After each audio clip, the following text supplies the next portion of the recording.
आइए आज इस वीडियो में हम लोग देखने वाले हैं, इसमें कवर करेंगे जैव विकास और अनुवांशिकी। दो टॉपिक को हम क्लियर करेंगे जो कि छोटा छोटा टॉपिक है, इस वजह से दोनों को एक ही में हम कंप्लीट कर देंगे। तो आइए देखते हैं, इसमें इसको जूम कर लेते हैं ताकि आप लोग को आसानी से दिख पाए। तो हम पहला इसमें कवर करेंगे जैव विकास करेंगे, जो कि जैव विकास जो है इसको कवर करने के बाद उसके बाद इसी में अनुवांशिकी कर देंगे। तो आइए देखते हैं पहला जैव विकास।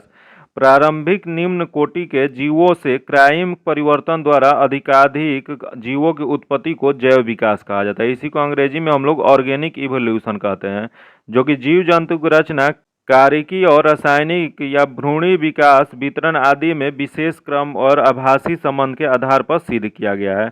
इसमें फिगर दिखाया गया है। इसमें क्या है कि सबसे पहले हम लोग मानव जो थे वो पहले, इसके पूर्वज जो थे वो वनमानस थे। उसके बाद ये धीरे धीरे विकास करते करते ये मानव के रूप में बन गए। तो इसी के बारे में हम लोग टोटल पढ़ने वाले इस टॉपिक में। तो दिया गया कि जैव विकास जो हुआ था यह लेमार्क और डार्विन और वेल्स डी ब्रिज आदि ने जैव विकास के संबंध में अपनी अपनी परिकल्पना सिद्ध किए थे। इसमें क्या है कि लेमार्क ने अपनी परिकल्पना दी है, डार्विन ने अपनी परिकल्पना दी है, इसने वेल्स ने अपना दिया, फिर डी विर्ज जो थे इन्होंने अपनी दिया था। तो इसके बारे में सबका परिकल्पना है, उसी के बारे में हम लोग पढ़ने वाले हैं। इसमें ज़्यादा कुछ है नहीं, लेकिन इससे क्वेश्चन क्या होता है कि एग्जाम में एक दो क्वेश्चन पूछ देता है, इस वजह से यह टॉपिक थोड़ा इम्पोर्टेंट हो जाता है। तो आइए देखते हैं इसमें क्या दिया गया है कि जैव विकास के संबंध में अपनी अपनी परिकल्पना का सिद्ध करने के लिए इन्हीं संबंधों को दर्शाने वाले निम्नलिखित में से प्रस्तुत किया गया है। तो क्या प्रस्तुत किए हैं? तो पहला किया गया वर्गीकरण के प्रमाण किया गया, फिर अगला है तुलनात्मक शरीर रचना के प्रमाण, फिर अगला अवशेषी अंगों के प्रमाण, संयोजकता जंतुओं के प्रमाण, फिर पूर्वजता के प्रमाण, फिर तुलनात्मक भ्रामी के प्रमाण। फिर यहाँ देखिए दिया गया भौगोलिक वितरण के परिणाम, तुलनात्मक कार्यात्मक और जीव रासायनिक के प्रमाण, फिर अनुवांशिकी की प्रमाण, फिर पशुपालन के प्रमाण, रचनात्मक समरूपता का प्रमाण, फिर जीवाश्म विज्ञान और जीवाश्म के प्रमाण मिले हैं। तो आइए देखते हैं हम लोग। सबसे पहले अब हम लोग देखने वाले हैं कि समजात अंग क्या होता है। जैसे अगला टॉपिक जो होगा वो समजात होगा, तो वहाँ हम देख लेते हैं कि समजात रूप क्या होता है। इसका चमगादड़ का जो पंख होता है ऐसा होता है, फिर वही सील का पंख जो होता है ऐसा होता है, फिर सिंह का जो पंजा होता है ऐसा होता है, और चिंपांजी का जो हथेली होता है ऐसा होता है, मनुष्य का हथेली जो होता है ऐसा होता है। तो हम लोग क्या कहते हैं, इसको समजात अंग कहते हैं। तो ये समजात अंग जो होते हैं ऐसे अंग जो विभिन्न कार्यों के लिए उपयोजित हो जाने के कारण काफ़ी असामान्य दिखाई देते हैं, परंतु मूल रचना एवं भ्रूणीय परिवर्धन में समान होते हैं, उसे हम लोग समजात अंग कहते हैं। जैसे उदाहरण के लिए जो फिगर दिखाया गया वही दिया गया है। सील के फ्लीपर दिया गया है, चमगादड़ के पंख दिया गया है, घोड़े के अगली टंग दिया गया है, बिल्ली की पंजा दिया गया, उसका मनुष्य के हाथ की मौलिक रचना एक जैसी होती है। इन सभी में ह्यूमेरस या रेडियो अल्ला या कार्पल्स, मेटाकार्पल्स आदि अस्थियां पाई जाती हैं। इनका भौणिक विकास भी एक सा हुई होता है, परंतु इन सभी का कार्य जो होता है अलग अलग होता है। सील का जो ये फ्लीपर होता है तैरने के लिए काम आता है, चमगादड़ का पंख जो है उड़ने के लिए होता है, और घोड़े का टांग जो होता है वो दौड़ने के लिए होता है, और मनुष्य का हाथ जो होता है वस्तु पकड़ने के लिए होता है। ये जो हो गया वो समजात हो गया, मतलब दिखने में एक जैसा है लेकिन कार्य जो है वो अलग अलग होता है। फिर अगला देख लेते हैं। अगला जो दिया गया है यहाँ दिया गया है, कहते हैं समरूप अंग के बारे में दिया गया है। जैसे ये समरूप अंग के अलग अलग जीव के बारे में दिया गया है, तो इसके बारे में देखते हैं। तो समरूप अंग किसे कहते हैं? तो ऐसा अंग जो सामान्य कार्य के लिए उपयोजित हो जाने के कारण समान दिखाई देता है, परंतु मूल रचना एवं भ्रूणीय परिघटना में भिन्न होता है। समरूप अंग कहते हैं उदाहरण के लिए जैसे तितली या पक्षियों या चमगादड़ में जो पंख होता है उड़ने के लिए काम होता है, और देखते एक समान लगते हैं, परंतु इन सभी की उत्पत्ति अलग अलग ढंग से होती है। तितलिए के पंख जो है रचना शरीर की भित्ति पंज द्वारा होता है, जबकि पक्षियों के पंख जो होता है इसकी रचना अग्रपादों पर पैरों द्वारा होता है, जो कि चमगादड़ के पंख की रचना हाथ की चार लंबी उंगलियों तथा धाड़ के बीच फैली त्वचा से होती है। अगला देख लेते हैं अवशेषी अंग। अवशेषी अंग उसे कहते हैं जो शरीर में तो होता है लेकिन उसका कुछ यूज नहीं होता है, बस शरीर में वो ऐसे ही पड़ा हुआ रहता है, तो यह अवशेषी अंग होता है। इसके बारे में देख लेते हैं। ऐसा अंग जो जीवों के पूर्वजों में पूर्ण विकसित होता है, परंतु वातावरणीय परिस्थितियों के बदलाव से इनका महत्व जो होता है समाप्त हो जाने के कारण विकास क्रम में इसका क्रमिक लोप होने लगता है, उसे हम लोग अवशेषी अंग कहते हैं। उदाहरण के लिए जैसे कर्ण पलाव, जो हम लोग के कान के ऊपर जो एक जो रहता है वो कोई उसका यूज नहीं होता है, तो वो कर्ण पलाव जो है वह, उसके बाद त्वचा का बाल जो है ये भी इसका कोई यूज नहीं है। फिर बर्मी फॉर्म अपेंडिक्स, ये भी जो हम लोग के शरीर में एक अपेंडिक्स पाया जाता है उसका भी यूज नहीं है। तो ये सब जो है अवशेषी अंग है। मनुष्य में लगभग 100 अवशेषी अंग पाए जाते हैं। क्वेश्चन पूछा हुआ है कि कितने लगभग अवशेषी अंग पाए जाते हैं, तो लगभग 100 अवशेषी अंग पाया जाता है। अगला देखते हैं, सर्वप्रथम प्रकाश संश्लेषण जीव साइनोबैक्टीरिया थे। याद रखिएगा, सर्वप्रथम क्वेश्चन पूछ सकता है कि प्रकाश संश्लेषण जीव कौन सा था, तो यह जो था साइनोबैक्टीरिया था, जो कि पक्षियों के विकास या सरीसृप में हुआ था। ये जो पक्षियों का विकास कैसे हुआ था, क्वेश्चन पूछ सकता है कि पक्षियों का विकास कैसे हुआ था, तो यह जो हुआ था सरीसृप से हुआ था। अगला दिया गया, जल स्थलचर, जल स्थलचर जीव जो होते हैं विकास मत्स्य वर्ग से हुआ है। यही स्तनी वर्ग के जंतुओं का विकास जो है वो सरीसृप से हुआ है। अगला देखते हैं, जीवाश्म। जीवाश्म क्या होता है, तो अनेक ऐसे प्राचीन कालीन जीवों एवं पादपों के अवशेष जो हमारी पृथ्वी पर विद्यमान थे परंतु बाद में समाप्त अर्थात विलुप्त हो गए, भूपटल की चट्टानों में परिरक्षित मिलते हैं, उन्हें जीवाश्म कहते हैं। एवं इसमें अध्ययन को क्या कहते हैं, तो जीवाश्म विज्ञान कहते हैं। जीवाश्म के अध्ययन को क्या कहा जाता है, तो जीवाश्म अध्ययन कहा जाता है। अगला दिया गया, जैव विकास का सिद्धांत। जैव विकास का सिद्धांत क्या था, तो जैव विकास का सिद्धांत यह इसके संबंध में अनेक सिद्धांत प्रतिपादित किए गए हैं, जैसे लैमार्कवाद एक है, डार्विनवाद है, फिर उसके बाद उत्परिवर्तनवाद प्रमुख है। तो सबसे पहले हम लोग देखते हैं लैमार्कवाद क्या था। तो लैमार्कवाद जो था यह सिद्धांत लैमार्क ने दिए थे, इस वजह से लैमार्कवाद इसे कहते हैं, जो कि कब दिए थे, तो 1809 में दिए थे।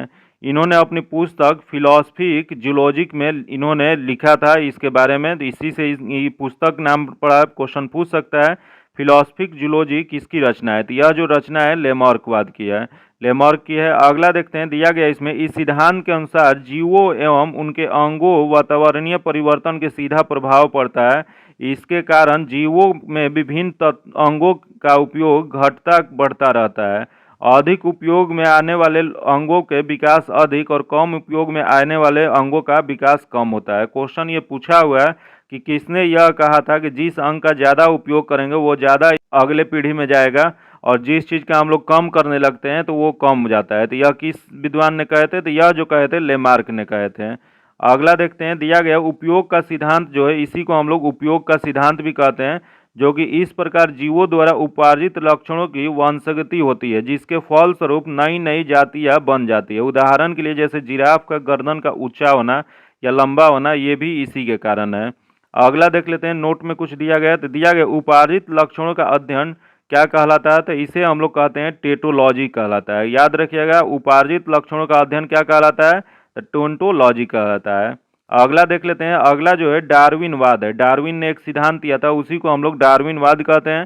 तो जैव विकास के संबंध में डार्विनवाद सर्वाधिक प्रसिद्ध है। क्वेश्चन पूछ सकता है कि जैव विकास के संबंध में सबसे ज्यादा प्रसिद्ध है, तो सबसे ज्यादा प्रसिद्ध जो है वो डार्विनवाद है, जो कि डार्विन को पुरुषेश का महानतम अवशेष कहा जाता है। चार्ल्स डार्विन जो थे, इन्होंने 1831 में बीगल नामक विश्व सर्वेक्षण जहाज पर पूरे विश्व भ्रमण किए थे। क्वेश्चन पूछ सकता है कि डार्विन जो थे कौन से नाम के जहाज पे पूरा विश्व के भ्रमण किए थे, तो यह जो किए थे बीगल नामक जहाज पे किए थे, पूरे विश्व में भ्रमण किए थे। और डार्विन की अनुसार सभी जीवों के प्रचुर संतानोत्पत्ति की क्षमता होती है, अतः अधिक आबादी के कारण प्रत्येक जीवों को अपनी आवश्यकताओं की पूर्ति हेतु दूसरे जीवों में से जीवन प्रयत्न संघर्ष करना पड़ता है। ये संघर्ष सजातीय या अंतर जातीय तथा पर्यावरणीय होते हैं।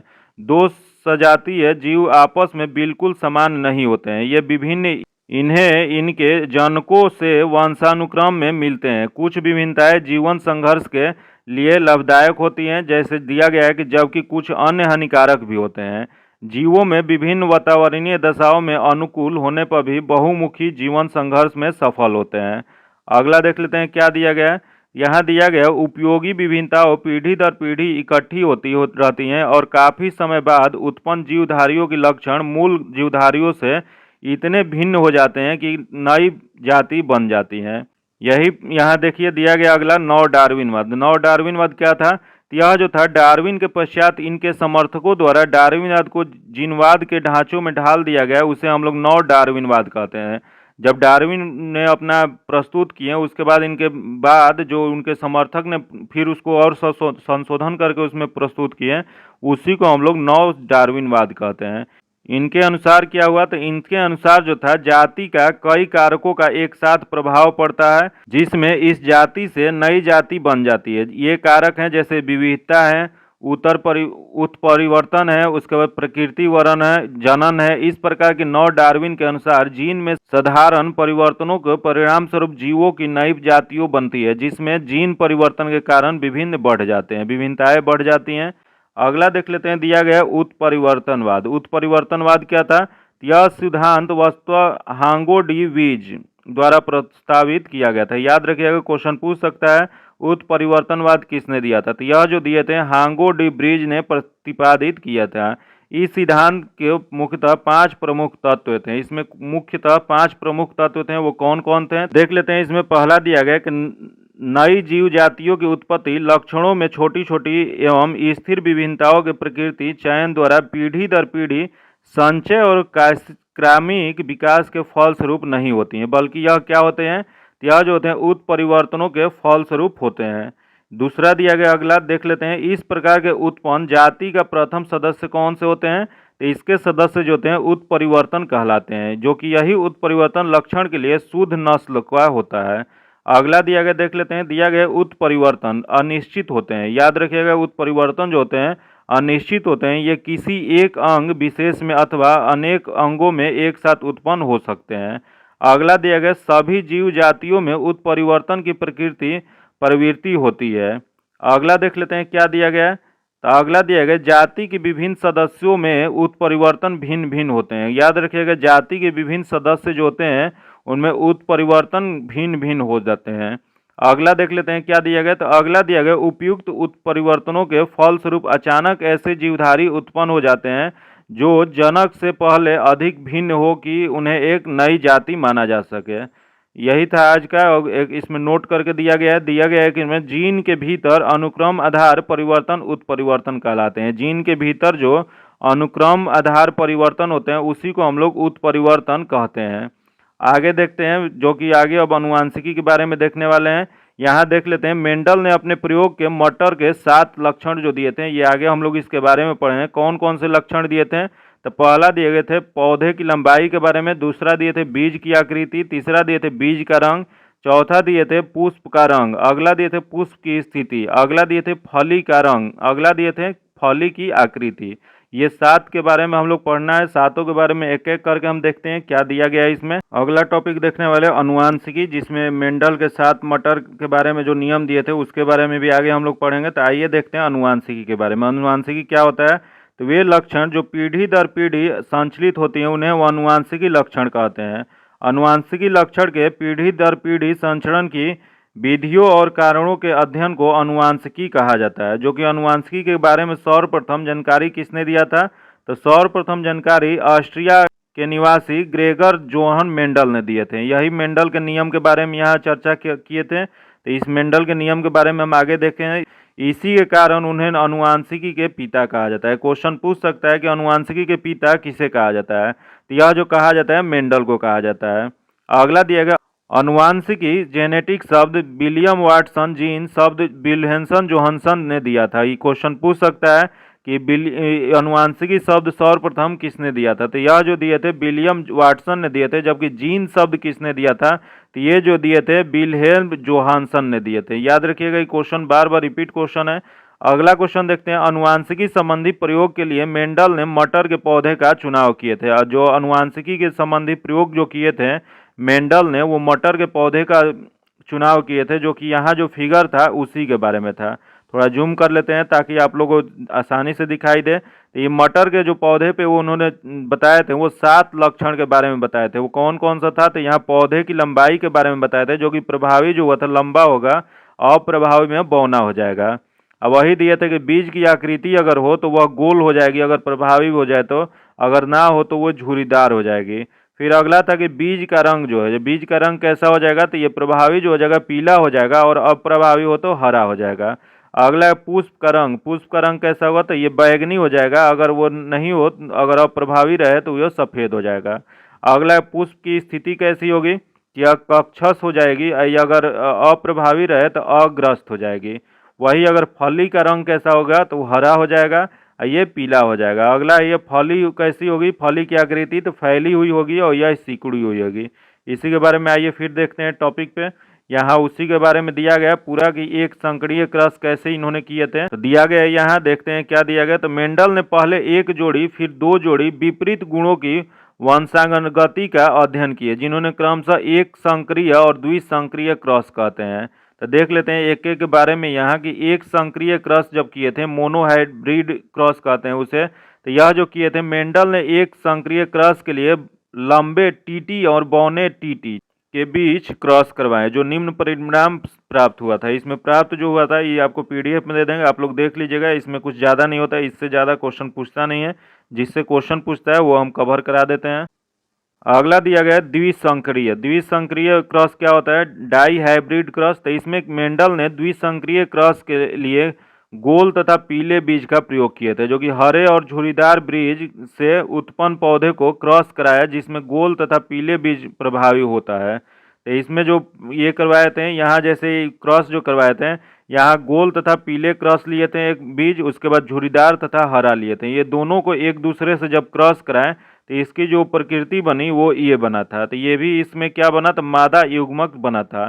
तो इसमें लास्ट में क्या हुआ था कि इसमें F2 जो पीढ़ी की पौधे के फिनोटाइप अनुपात कितना रहा था, तो यह 9:3:3:1 के अनुपात में रहा। फिर F2 पीढ़ी के पौधे के जीनोटाइप अनुपात क्या रहा, तो 1:2:1 2:4:2:1 2:1 के अनुपात में रहा। तो इसमें आपसे क्वेश्चन जो पूछता है ये अनुपात थोड़ा याद रखिएगा, एक बार इससे क्वेश्चन पूछा जा चुका है।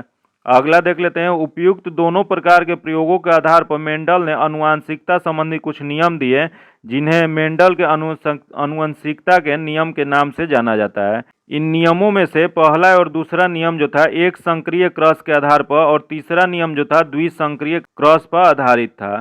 तो देख लेते हैं मेंडल के नियम क्या क्या था। तो यहाँ देख लेते हैं मेंडल के नियम, थोड़ा जूम कर लेते हैं।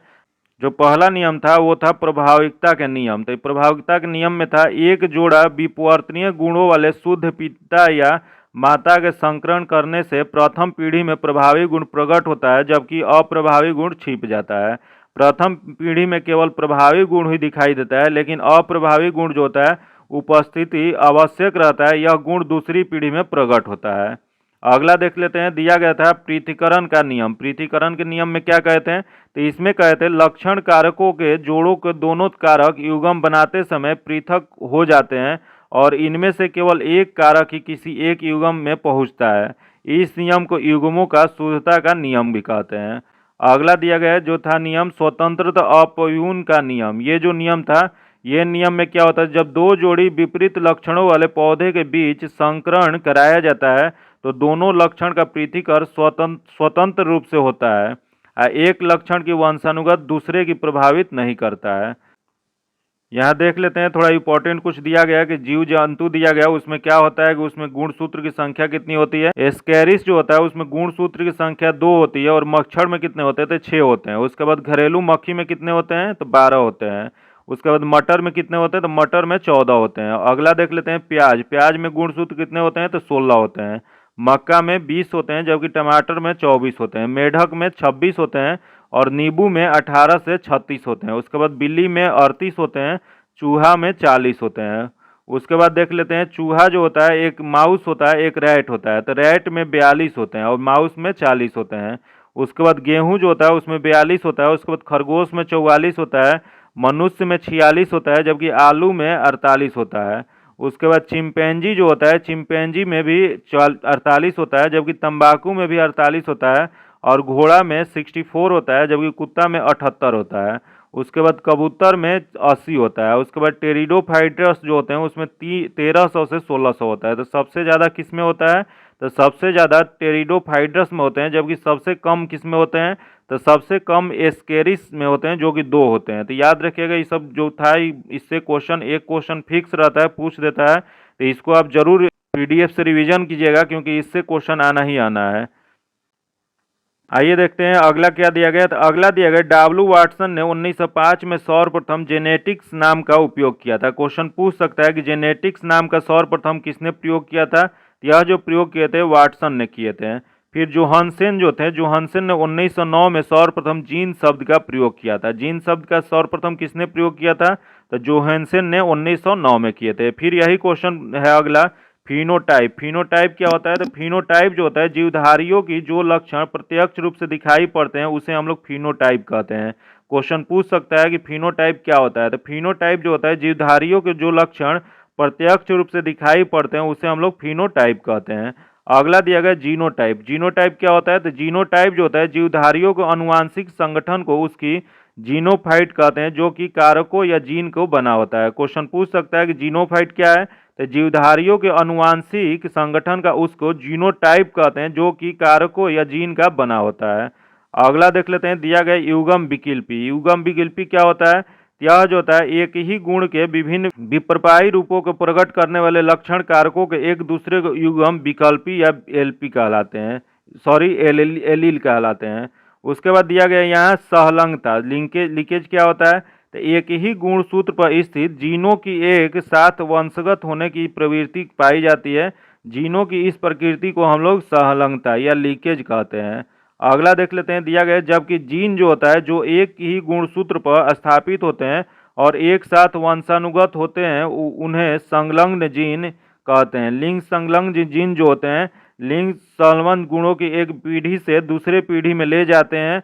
वास्तव में एक्स गुणसूत्र पर स्थित जीन ही लिंग संवहन जीन कहे जाते हैं, क्योंकि इसका प्रभाव जो होता है नर तथा मादा दोनों में पड़ता है। लिंग संलग्नता की सर्वप्रथम विस्तृत व्याख्या किसने किया था?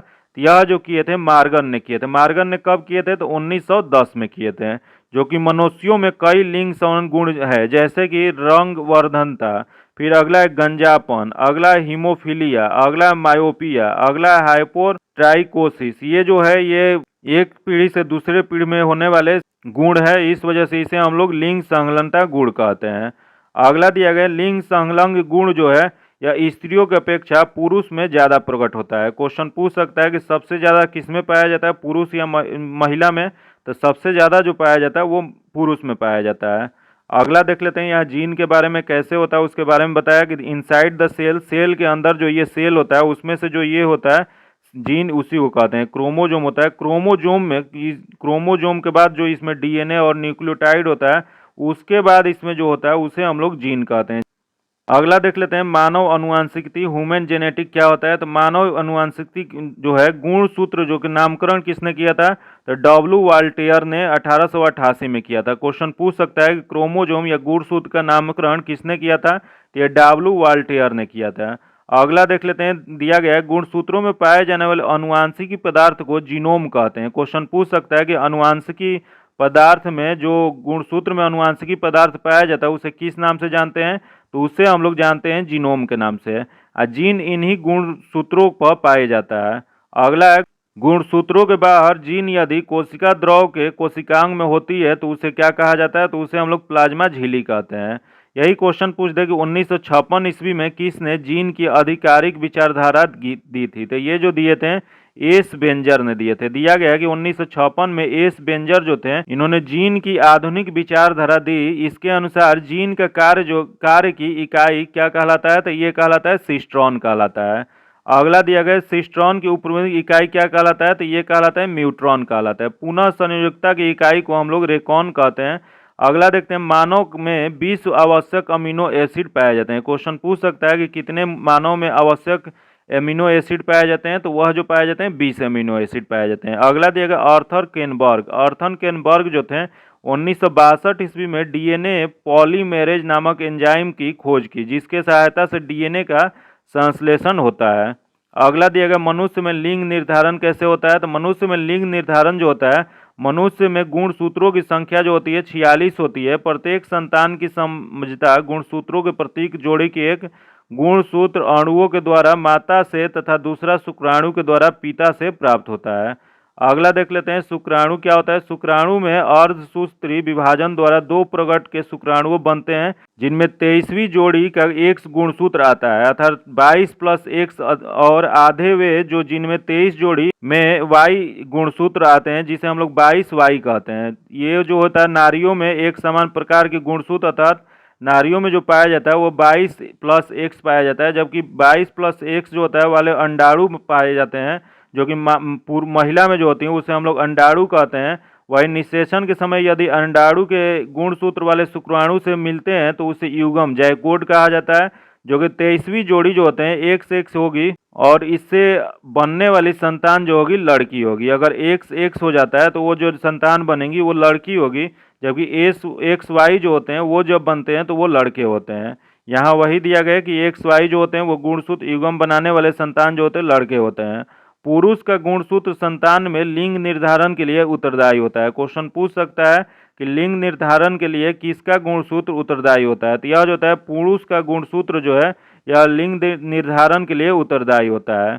अगला दिया गया परख नली शिशु के मामले में निषेचन परख नली के अंदर होता है। क्वेश्चन पूछा हुआ है ये कि परख नली में जो होता है निषेचन कहाँ होता है, तो यह निषेचन जो होता है परख नली के अंदर होता है। अगला दिया गया शिशु का पितृत्व स्थापित करने के लिए डीएनए फिंगरप्रिंट तकनीकी का उपयोग किया जाता है। क्वेश्चन पूछ सकता है कि पिता का या वंशज का पता लगाने में के लिए हम लोग किस तकनीक का उपयोग करते हैं, तो यह जो किया जाता है डीएनए फिंगरप्रिंट तकनीक का उपयोग किया जाता है। अगला देख लेते हैं। अगला जो है आज यहीं रखते हैं, फिर मिलते हैं आपसे अगले नेक्स्ट टॉपिक में। तब तक के लिए धन्यवाद। जय हिंद।